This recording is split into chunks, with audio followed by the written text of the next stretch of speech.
Most people are not defeated because they are weak. They are defeated because they are too easy to read. Their intentions are obvious. Their hunger is visible. Their need for respect leaks through every reaction. And once people understand what you want, they understand how to control you. That is the first law no one teaches. The person who is easy to read is easy to predict, provoke, and contain. But the person who is misjudged becomes dangerous. Misjudgment creates space. It creates delay.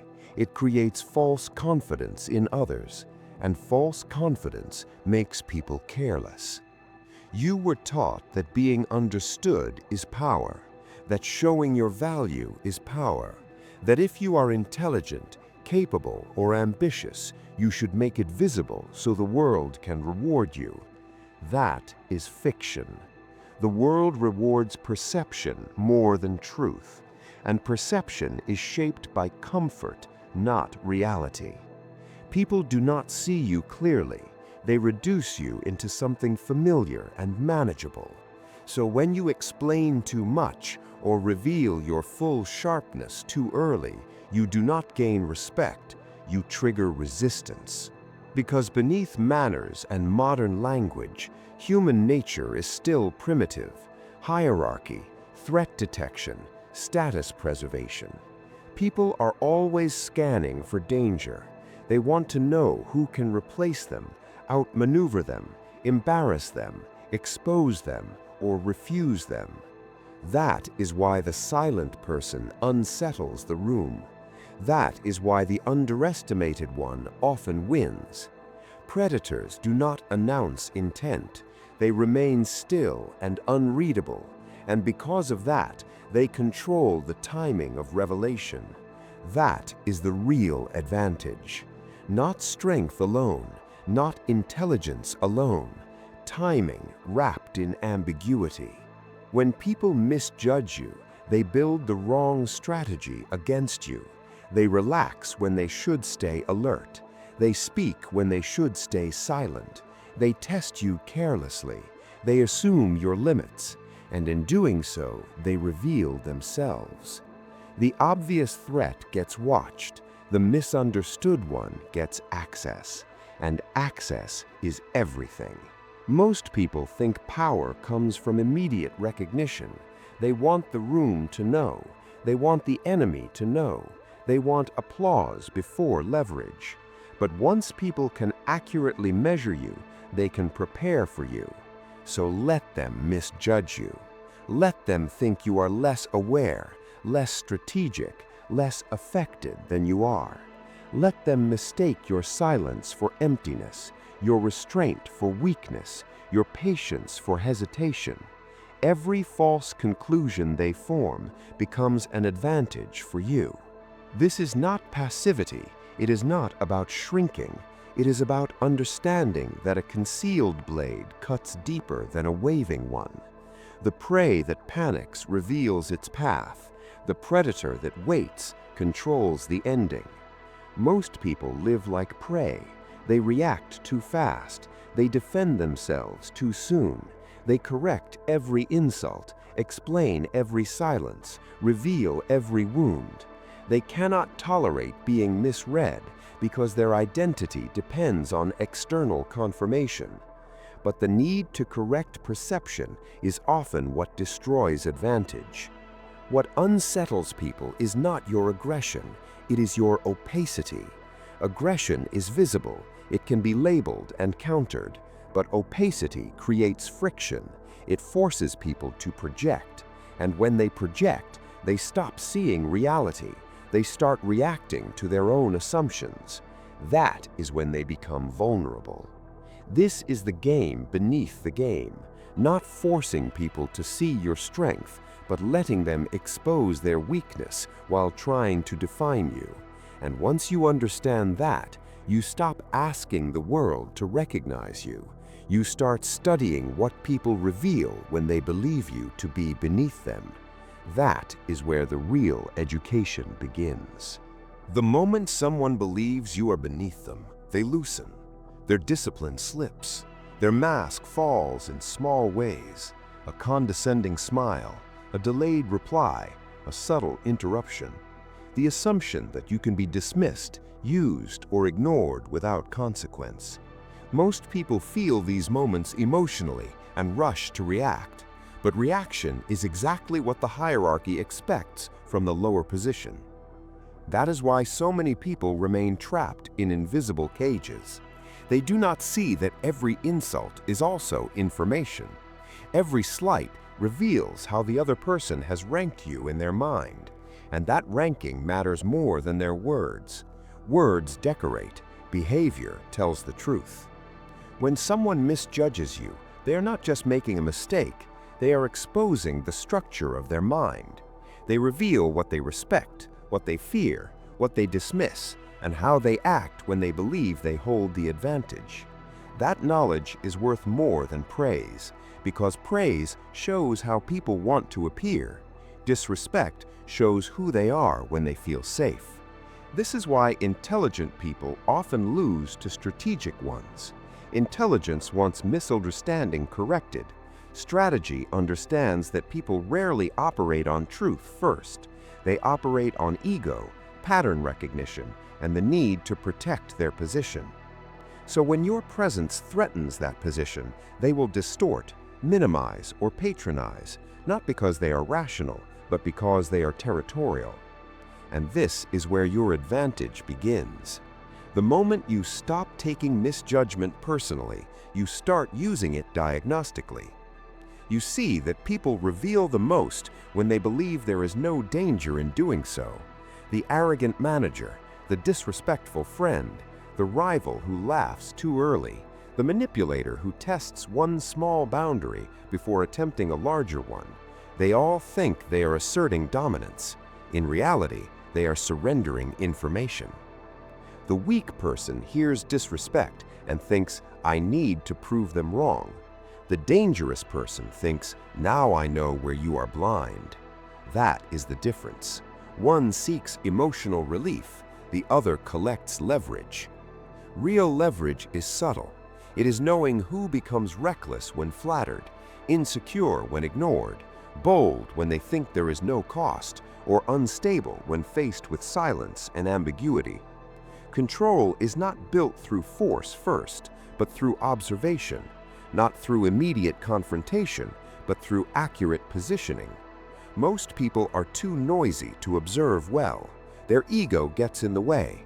They want to strike back the moment they feel small, so they interrupt their own education. They reveal anger before identifying motive. They expose the wound before understanding who is aiming for it. Never do that. Your silence should not come from confusion. It should come from discipline. Confusion freezes. Discipline watches. And when you watch without rushing to correct the narrative, the other person often performs more of themselves. They grow bolder. They commit more deeply to their false assumptions. They reveal more appetite, more contempt, more impatience, more strategy. Give people room, and they often expose exactly what they should have hidden. That is why immediate self-defense is often a tactical mistake. Defend yourself too early, and you interrupt the display. You warn them. You force them back behind a polished mask. But if you let them continue a little longer, they will show you how they behave when they think they own the frame. And whoever owns the frame usually owns the outcome, or so they think. Because frames can be stolen. Most people think dominance is loud. They think power belongs to the person who speaks with the most certainty. But often the real power belongs to the person who says less, reveals less, and understands more. The person who can endure temporary underestimation without leaking insecurity. The person who lets a false hierarchy breathe just long enough for the other side to depend on it. Then one move breaks the illusion. This is how prey becomes predator, not by announcing transformation, but by allowing the predator to miscalculate distance. So ask yourself, who have you rushed to correct? Who were you desperate to make see your value? And what did that desperation cost you? Respect, mystery, timing, position. Because this is where the split begins, between those who still need to be seen correctly and those who have learned to let misunderstanding work in their favor. And that goes deeper than social skill. Your inability to tolerate misjudgment is not just a bad habit, it is dependence on recognition, on fairness, on immediate closure. And anyone who depends on those things can be controlled. That is why the next step is harder than silence. You must understand why being misjudged feels unbearable in the first place. What makes misjudgment painful isn't the misunderstanding itself, it's what it threatens inside you. It threatens identity. Most people build their sense of self around being seen correctly, intelligent, loyal, strong, valuable. When someone sees them as weak, ordinary, or irrelevant, it doesn't just offend them, it destabilizes them, because their identity depends on reflection, not self-command. That dependency is dangerous. If you need accurate recognition, you can be controlled through distortion alone. A simple mislabel, dismissal, or lack of approval makes you react. You start explaining, proving, overextending, trading composure to restore your image. And the moment you fight to be seen correctly, you've already stepped into someone else's frame. Social reality isn't ruled by truth, it's ruled by reaction. People constantly test each other. A pause, a slight, a cold response. These are probes to find your emotional trigger. Everyone has one. Disrespect, exclusion, being underestimated, lack of approval. Once your need is predictable, you become steerable. That's why sharp minds study reactions, not words. People can fake intentions and values, but reactions reveal where the ego is attached. What you react to shows what controls you. So when being misjudged makes you restless or defensive, what's really happening? You've lost control of how you're perceived. And because you're attached to that perception, you feel forced to correct it. But that urge makes you readable, and readable people are controllable. The strongest person in the room isn't the one who argues best, it's the one who doesn't need to fix misunderstanding on command. The one who stays calm while being underestimated. The one who knows truth doesn't weaken just because it isn't recognized. That's a colder kind of confidence. Now your identity isn't in others' hands, it's internal. You don't rush to defend yourself. You let people believe the wrong version of you. And while they misread you, you study them. Most people constantly manage how they're perceived, explaining, correcting, signaling. They think this gives control, but it does the opposite. It ties their behavior to others' reactions. But if you can tolerate being misread, that leash breaks. Insults lose power. Doubt doesn't create panic. Underestimation becomes camouflage, and camouflage is power. Force isn't reduced by being unseen, it's protected. But people, desperate for recognition, reveal themselves too early. They show intent before the moment and create resistance, because people defend against what they can see. Silence is often misunderstood. Weak minds see it as fear or lack, but silence can be control, unspent power, delayed revelation, and that uncertainty unsettles people. Some will try to provoke you, others will dismiss you. Good. The more they need to define you, the more power there is in staying undefined. Undefined people are harder to control. But this comes with a cost. You must abandon the belief that fairness governs outcomes. It doesn't. People misjudge, overlook, and reward visibility over substance. If you're waiting to be properly recognized, you're still playing a losing game. Power begins when the need for recognition ends.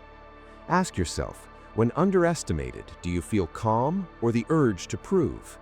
When misread, do you stay silent or rush to correct? Your answer reveals your level. When that need dies, your thinking changes. You stop chasing validation and start observing patterns, words, reactions, hidden motives. You stop asking, how do I make them understand me? And start asking, what does their misunderstanding reveal? That shift changes everything. Because most people aren't protecting truth, they're protecting comfort. And that makes their perceptions predictable, influenceable, and usable. That's where this stops being philosophy and becomes strategy. Once you understand that people protect comfort more than truth, misjudgment stops being a problem and becomes terrain, something to navigate, use, and even weaponize. Amateurs think in moments. A rude comment, a dismissal, a cold reaction, each feels personal. Strategists think in sequences. They understand that social control is built gradually through repeated signals, small permissions, and tolerated distortions. People test your boundaries, observe your reactions, and adjust. That's how hierarchy solidifies. If you react too quickly, you expose your triggers. If you over-explain, you show how to keep you engaged. If you defend every slight, you prove you can be controlled. But if you remain composed, revealing little and letting others commit to their assumptions, their confidence turns into carelessness, and carelessness is where power enters. Most people can't resist the urge for immediate correction. They want respect restored now, misunderstandings fixed now. But power often belongs to those who delay emotional satisfaction for strategic positioning. To be misjudged and remain still. To be underestimated and not react. To let others fully believe the wrong version of you. Because a mistake someone builds themselves is always more useful than an impression you try to force. This is the power of hidden competence, not fake humility, but real ability beneath an ordinary surface. The person who appears passive but is observing, slow but patient, unremarkable but aware. These are the ones who shift outcomes without warning and leave others saying, "I didn't see it coming." That's the moment they lost, before they even realized the game had begun. Letting people misjudge you isn't deception, it's restraint. You don't need to manufacture false impressions. People do that on their own. Their ego, arrogance, and need to feel superior will create the illusion for you.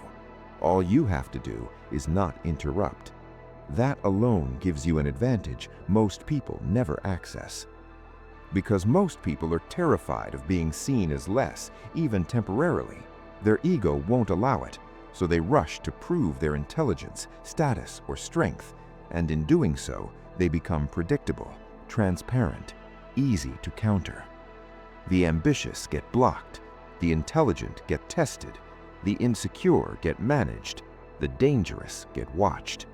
But the one who can't be easily categorized moves differently. When people think they've figured you out, they stop paying attention, and the moment they stop studying you, you gain the advantage.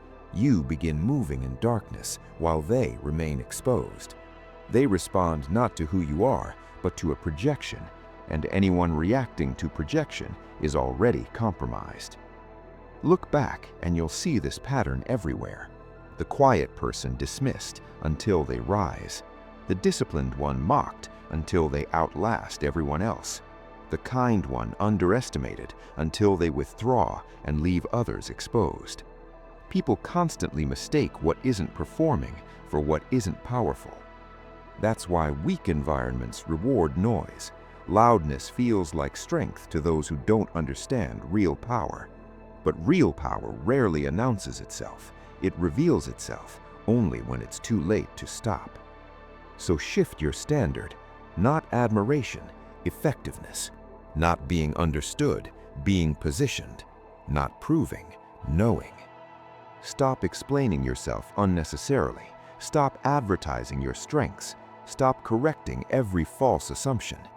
Let underestimation become access. Let silence become pressure. Let ambiguity become armor. Let timing become control. You don't need immediate recognition, you need strategic impact. The rare ones understand this. They've learned that overexposure invites manipulation, competition, and unnecessary resistance. They've seen that explaining themselves often creates targets, not respect. So they stop clarifying, they stop performing, They stop rescuing others from their own misjudgments, and everything changes. Now, misjudgment becomes leverage, dismissal becomes insight, silence becomes influence, and patience becomes dominance. You stop needing to be seen because you understand that concealment isn't weakness, it's positioning. You let reality reveal itself when it serves you, not when your ego demands it. Most people are desperate to be recognized. Very few are disciplined enough to be unreadable. Those few are the ones who win.